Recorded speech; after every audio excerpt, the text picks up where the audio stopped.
جب اللہ تمہیں ایسی چیز سے آزماتا ہے جس کو کھونے کا تم سوچ بھی نہیں سکتے، تو اس کے بدلے وہ تمہیں اتنا مضبوط بنا دیتا ہے کہ تم زندگی کے ہر طوفان سے لڑ جاتے ہو۔ جو اللہ کی محبت کو اول رکھتے ہیں، اللہ بھی ان کی محبت کو قضا نہیں ہونے دیتا۔ جو تہجد قضا نہیں کرتے، اللہ پھر ان کی محبت کو امانت کے طور پر سنبھال لیتا ہے۔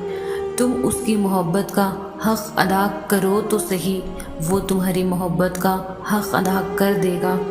تم اس کی چاہت کے آگے سر جھکاؤ تو صحیح، وہ تمہاری چاہت کے آگے دنیا جھکا دے گا۔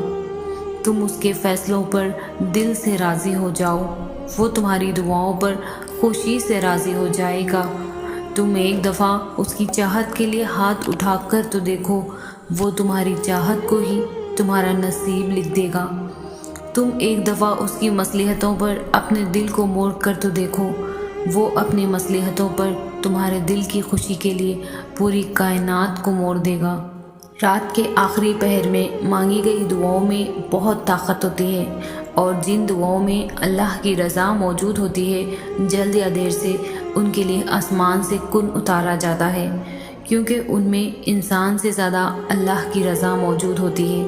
جو اب تک اللہ نے دعا قبول نہیں کی، وہ رد بھی تو نہیں کی، تو پھر تم نے اپنی طرف سے انکار سمجھ کر اس سے مایوس ہو کر مانگنا کیوں چھوڑ دیا؟ وہ دعا کو قبول کرنے میں دیر کر رہا ہے تو اس کا مطلب یہ تو نہیں ہوتا کہ وہ راضی نہیں ہے، وہ راضی ہے۔ جب بھی تو تم سے رابطے بڑھانے کے لیے انگنت بہانے بنا رہا ہے۔ ناممکن اور مشکل تو تمہارے لیے ہے، اس کے لیے تو کچھ بھی ناممکن نہیں۔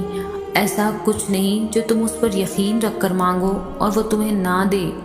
جب تم دعا مانگ کر تھک ہار کر بیٹھ جاتے ہو تو وہ تمہیں دیکھ کر مسکرا رہا ہوتا ہے، کیونکہ اسے معلوم ہے کہ تمہارا اچھا وقت اب بہت قریب ہے۔ اسے تمہارے نصیب سے زیادہ تمہاری دعائیں عزیز ہوتی ہیں، ورنہ یہ ذرا سی دیری قبولیت کی سب سے بڑی دلیل ہے۔ جن دعاؤں کی قبولیت میں اللہ تاخیر کرتا ہے، ان کی قبولیت بہت خوبصورت ہوتی ہے، کیونکہ اس میں تمہارا صبر اور اللہ کی رضامندی ہوتی ہے۔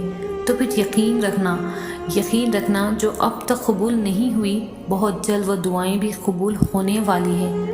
وہ بھلا تمہاری دعا کیسے رد کر سکتا ہے جو خود محبتوں کا امین ہے؟ جو دعائیں قبولیت میں وقت لے رہی ہے، وہ تمہارے نصیب میں لکھی جا چکی ہے۔ دیری فقط اسی لیے ہو رہی ہے کیونکہ تمہاری آواز اللہ کو بہت پسند آ چکی ہے۔ دیری کے باوجود بھی دعا دل سے نہیں جا رہی تو تمہاری پکار اللہ کے یہاں سنی جا چکی ہے۔ ابھی تو تم سوچ رہے ہو کہ تمہاری دعا قبول نہیں ہو رہی، حالانکہ تمہاری دعا تو عرش پر سنی جا چکی ہے، کیونکہ تمہاری انہی دعاؤں سے تمہاری من پسند چیز تمہاری جولی میں ڈال دی جائے گی۔ ہاں، نصیب لکھا جا چکا ہے، لیکن پھر بھی تمہارا دل ایک ہی دعا کے ارد گرد گھوم رہا ہے۔ جانتے ہو کیوں؟ کیونکہ تمہاری انہی دعاؤں سے تمہاری من پسند چیز تمہاری جولی میں دے دی جائے گی۔ آج نہیں تو کل تمہاری مانگی گئی چیز سے نواز دیا جائے گا۔ دیری کا مطلب یہ ہے کہ تمہارے حق میں خیر کی جا چکی ہے۔ ذرا سی دیری سے مانگنا چھوڑ دو گے، بھلا یہ کیسا یقین ہوا؟ جبکہ تمہارے یقین کو تو آزمایا جا رہا ہے، وہ تو قبول ہو چکی ہے۔ تم بس یہی کیوں سوچتے ہو کہ جو تم نے مانگا ہے، جو تمہاری من پسند چیز ہے، وہ تمہیں کبھی نہیں ملے گی؟ کبھی یہ تو سوچو نا کہ اگر مل گئی تو تم تب کیا کرو گے؟ تب کیسے شکر ادا کرو گے؟ تب کیا تبدیلی آئے گی تم میں؟ تم کیسا محسوس کرو گے؟ اسے کیا فائدہ حاصل ہوگا؟ اسے کیسے اللہ کو راضی کرو گے؟ اس کا حق کیسے ادا کرو گے؟ کبھی یوں بھی تو سوچا کرو، اچھا لگے گا۔ اگر مل گیا جو تمہیں چاہیے تو بہت سارا شکر ادا کرنا، بہت سارا صدقہ دینا، بہت ساری خوشیاں منانا اور اپنی خوشیوں میں اللہ کے بندوں کو بھی شامل کرنا، دیکھنا بہت برکت ہوگی۔ اور اگر نہ بھی ملا تب بھی اللہ سے اچھی امید رکھنے کا ثواب ضرور ملے گا، انتظار کرنے کا بھی ملے گا اور دعا کا بھی۔ مایوسی کفر ہے تو تم کفر سے بھی بچ جاؤ گے، پھر شاید صبر کرنا پڑے، مگر ایک بات ہمیشہ یاد رکھنا، تم بھی خود سے اتنی محبت نہیں کرتے جتنا تمہارا رب تم سے کرتا ہے۔ تم کبھی بدل اور ناراض مت ہونا، جو ہوگا بہترین ہوگا، اور ایک دن حقیقت بھی تم پر اشکار ہو جائیں گی۔ جس آزمائش کو تم سزا سمجھ رہے ہو اسی کے بدلے اللہ مل گیا تو کیا کرو گے؟ سجدے سے اٹھتے ہی اچانک وہ گمان حقیقت بن کر تمہارے سامنے آ گیا تو کیا کرو گے؟ چھوڑ رہے ہو نا امید ہو کر جس دعا کو، اسی سے معجزہ ہو گیا تو کیا کرو گے؟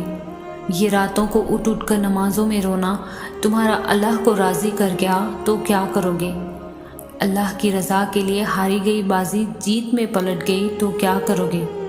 جس زخم میں خفا ہو تم اللہ سے، وہی اللہ کو سب سے پیارا ہو گیا تو کیا کرو گے؟ جو رکاوٹ ہے اسی کو اللہ نے تمہارے لیے وسیلہ بنا دیا تو کیا کرو گے؟ جسے مایوسی میں گزار رہے ہو وہی قبولیت کا لمحہ ہوا تو کیا کرو گے؟ جسے اپنا اختتام سمجھ رہے ہو اللہ نے اسی کو نیا آغاز بنا دیا تو کیا کرو گے؟ جسے ناممکن سمجھ رہے ہو وہی نصیب اللہ نے بدل دیا تو کیا کرو گے؟ سجدوں میں بہائے گئے آنسو دلیل ہے کہ اللہ تمہاری دعائیں قبول کرنے والا ہے۔ تمہیں اپنے کن تک لانے کے لیے بس وہ ناممکن سے گزار رہا ہے۔ یقین رکھو تمہارا اللہ تم تک اندیکھے ذریعوں سے مدد بھیجنے والا ہے۔ فکر نہ کرو، اللہ نے تمہارے لیے تیار کر رکھے ہیں حیرت انگیز معجزے۔ تم قریب رہ سکو اس کے، بس اسی لیے وہ دینے میں وقت لگاتا ہے۔ تمہیں اپنے کن تک لانے کے لیے بس وہ ناممکن سے گزار رہا ہے۔ بنا رکھے ہیں تمہارے لیے ممکن کے انگنت وسیلے اس نے۔ اسے معلوم ہے اس کا بندہ مسکراہٹوں میں درد چھپا رہا ہے۔ رابطہ نہ ٹوٹے تمہارا، اسی لیے انتظار بڑھا رہا ہے۔ وہ جانتا ہے اس کا بندہ کب سے جھولی پھیلائے اسے منا رہا ہے۔